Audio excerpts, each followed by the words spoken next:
As you know, the Raptors have become a very big player in Kevin Durant discussions. And the biggest reason is because they have a lot of assets available to trade, and a lot of other teams, what they have to offer just doesn't quite stack up to what the Raptors have to offer. So in this one, we're going to actually go through what all of the main favorites can actually trade to get Kevin Durant and compare it to what the Raptors have to offer.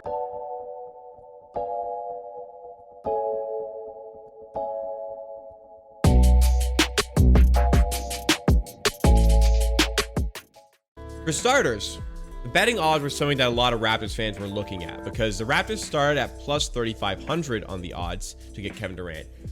They actually dropped all the way down to plus 250. They're now at plus 350. There's been reports, the reason it's gone down because there have been reports that the Nets are not close, according to Woj. They're not close to finding a trade. And they're comfortable to sit on Kevin Durant for a while. Now, I don't think it's within their best interest to hang on to Kevin Durant for an extended amount of time, especially into the season, and just Kevin Durant sits out. I don't think that is wise to do. And I don't think Kevin Durant will play for Brooklyn again. I think that they will just kill. He would rather just sit out. I don't know. But I feel like it is within the best interest of Brooklyn to figure out a trade now.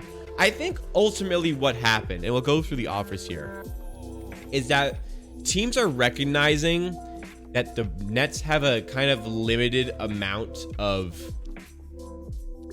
leverage in these negotiations, so they're not offering the world, and the Nets, who were maybe kind of expecting the world, are like, well, hang on, this is all you're gonna offer. And they're like, okay, well, if nobody's gonna offer anything, then we're just not gonna trade him and we're gonna wait a while.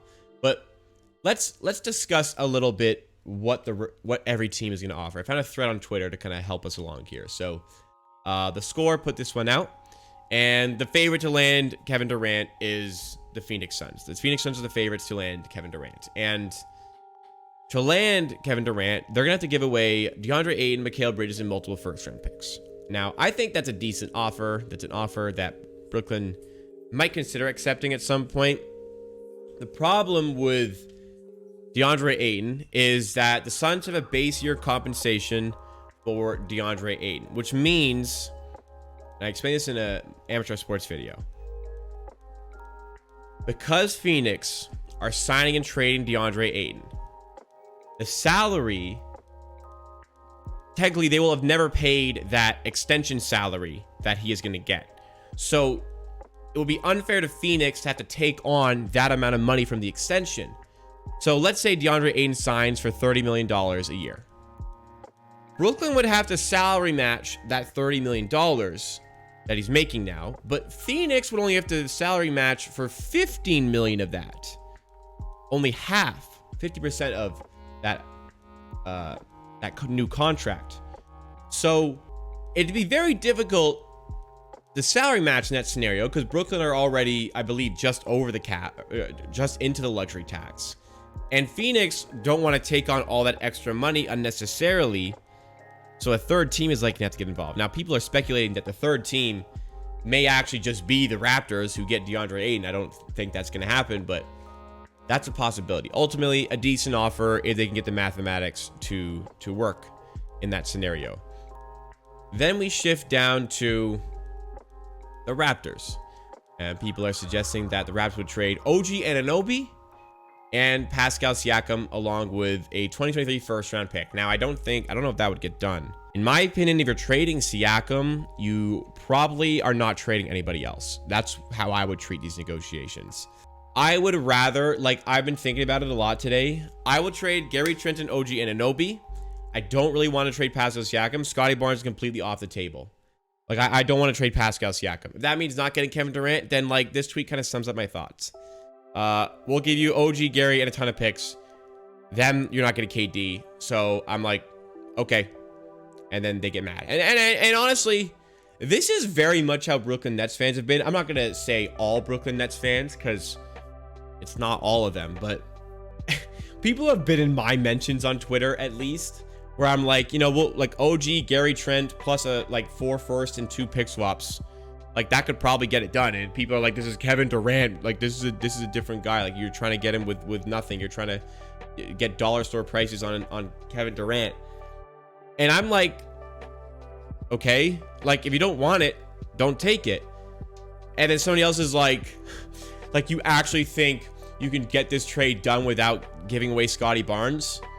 First of all, yes. Second of all, if Scottie Barnes involved, then we're just not gonna make that trade. And then the guy replied and he was saying like, it's Kevin Durant, why would you not do that? And lo and behold, it was a Brooklyn Nets fan the whole time. And I was like, well, you're the one who wants Scottie Barnes so bad. So like, what do you mean? Why are you getting mad at me? You're the one who wants him so bad. So in my opinion, if you can give OG and Gary Trent plus picks, do it. Essentially, if you can keep Siakam and Scottie Barnes and do this trade, do it. If you have to give up one of Siakam or Barnes, don't do it in my opinion. That's how I feel. Like, our core is so young.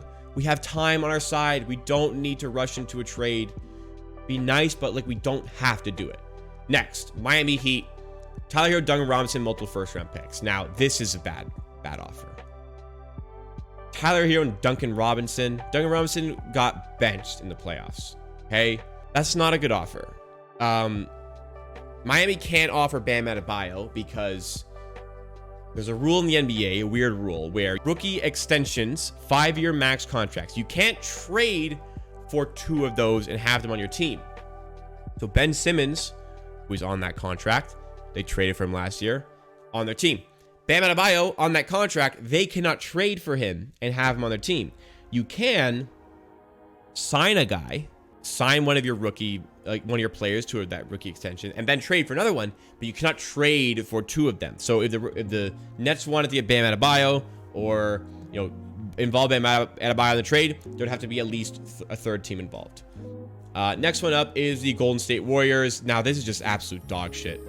Andrew Wiggins, the 2nd overall pick, James Wiseman, who struggled in his rookie season and did not play a single minute in his 2nd season, and 1 first-round pick. Why would they do that? Why would they do that? They won't do that. That's a bad trade. Ultimately, what I'm trying to say is anybody doing better than Gary Trent and OG Anunoby in picks? Is DeAndre Ayton and all the headache of math that's going to give you and Mikal Bridges worth more than OG Anunoby and Gary Trent Jr.? My opinion is no. I will admit it's debatable, but in my opinion, it's no. The Raptors have the most available assets and best available assets to trade. Surely, like, you know, if the Nets want, like, I mean, if the Suns really wanted Durant, they could trade Booker right now and that trade would be done. Brooklyn would do that. But as far as assets, teams are going to be willing to trade. The Raptors are in the best position. And let's see. ESPN's Bobby Marks kind of agrees with us. So let's listen in. The realistic teams that can actually land Kevin Durant. Bobby, who are they? Well, I think it certainly starts with Toronto, right? I think it's a matter Hell yeah. of what the combination is that Masai Ujiri is willing to give up as far as when you look at Scottie Barnes. Well, not him. Pascal Siakam, Gary Trent Jr., OG Anunoby. They've got 4 first-round picks to send out in a deal. They can do pick swaps. I think the interesting thing, Malik, is that we've talked about Pascal Siakam. He was signed to that rookie max extension, but he can be traded to the Nets with Ben Simmons because his contract was only 4 years, not 5 years like Bam Adebayo. So for me, it's all about Toronto as far as I see them as kind of the leader in the clubhouse if they want to get a deal done with Brooklyn. So how about that? Leader of the club scored Bobby Marks. Now, I like Bobby Marks. I think he's a very smart guy. He knows his stuff for sure. I kind of agree.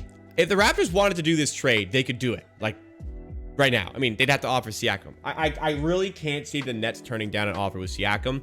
They're not getting any better than that. But, you know, we need to treat Siakam. Like, you know, we're talking about Miami's not going to give up Jimmy Butler. Phoenix not going to give up Devin Booker. Sure, I can understand that. We need to consider Siakam like that.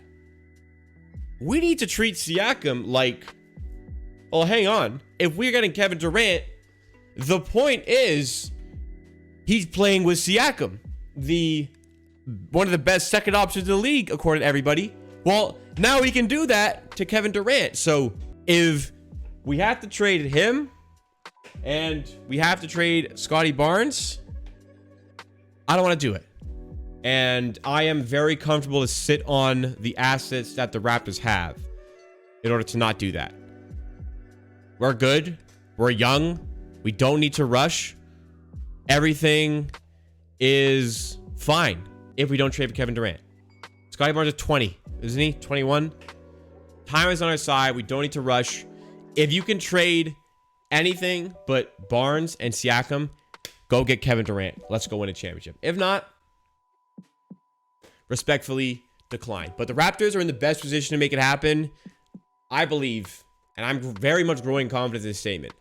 The Raptors have the best trade package to offer even without Barnes and Siakam. And that is the reality of this. Good chance Kevin Durant ends up in Toronto. Honestly, there is a good chance that it actually happens. Crazy.